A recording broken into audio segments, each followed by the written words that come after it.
امتحان کی تیاری کی وجہ سے طبیعت میں پریشانی ہو، پڑھنے لگے تو نیند آ جائے، پڑھا نہ جائے طبیعت فکر مند ہو.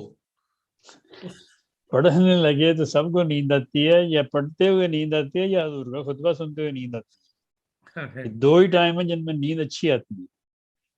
دیکھیں کسی بھی یہ کمزوری یا یہ اس طرح کی اگر پڑھتے ہوئے اگر کسی کو نیند آئے، اسٹوڈنٹس کو ان کو چاہیے کہ وہ ایسڈ فاسٹ 200 میں کھایا کریں. اسٹوڈنٹس کے لیے یہ 3 دوائیں میں آپ کو بتا دیتا ہوں، یہ ان کے ہر مسئلے میں کام آئیں گی، ان کی ہر کمزوری میں کام آئیں گی، ان کے ہر جگہ یہ 3 دوائیں میں آپ کو بتانے لگا ہوں. یہ لکھ لیں لوگ، اور بلا دریغ اور بلا خوف و خطر ان کو استعمال کرائیں اپنے بچوں کو. ایک تو ہے یہ ایسڈ فاسٹ 200 میں، اور دوسری ہے پکرک ایسڈ 200، اور تیسری ہے میوریٹک ایسڈ 200.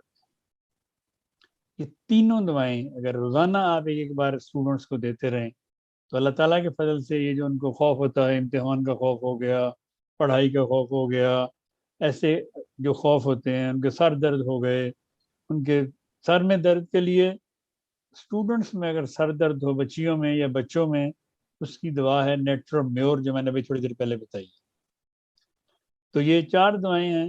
ان دوائیوں کے ساتھ آپ اپنے بچوں جو اسٹوڈنٹس ہیں ان کو آپ ہر طرح سے اللہ کے فضل سے ان کو ان سے صحت مند رکھ سکتی ہیں.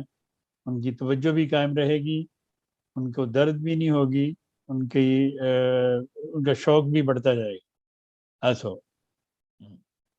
میوریٹک ایسڈ یا ایسیڈم میوریٹیکم 200، پکتیک ایسڈ اور ایسڈ فاس، اور نیٹرومیور. نیٹرومیور خون پیدا کرتی ہے باڈی میں. ایسے بچے یا بچیاں جن میں خون کی کمی ہو وہ نیٹرومیور بلا دریغ لے سکتے ہیں. ایسے بچے یا بچیاں جن کے جسم میں ڈرائینس ہو، خشکی ہو، وہ اس کو بلا دریغ لے سکتے ہیں نیٹرومیور کو.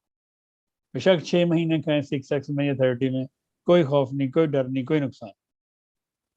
جن کی ڈرائینس ہے باڈی میں، خارش ہوتی ہے، آنکھوں کے اوپر یہاں سے وہ چھلکے سے اترنے شروع ہوتے ہیں، یا کانوں کے بالوں میں چھلکے سے اترتے ہیں، باڈی پہ ڈرائینس ہے، خارش کرنے سے چھلکے اترتے ہیں، ایسے تمام پیشنٹ خواہ وہ مرد ہوں یا عورتیں ہوں، لڑکے ہوں یا لڑکیاں ہوں، نیٹرومیور 6x میں دن میں 4 سے 6 دفعہ بے شک 6 مہینے کھائیں.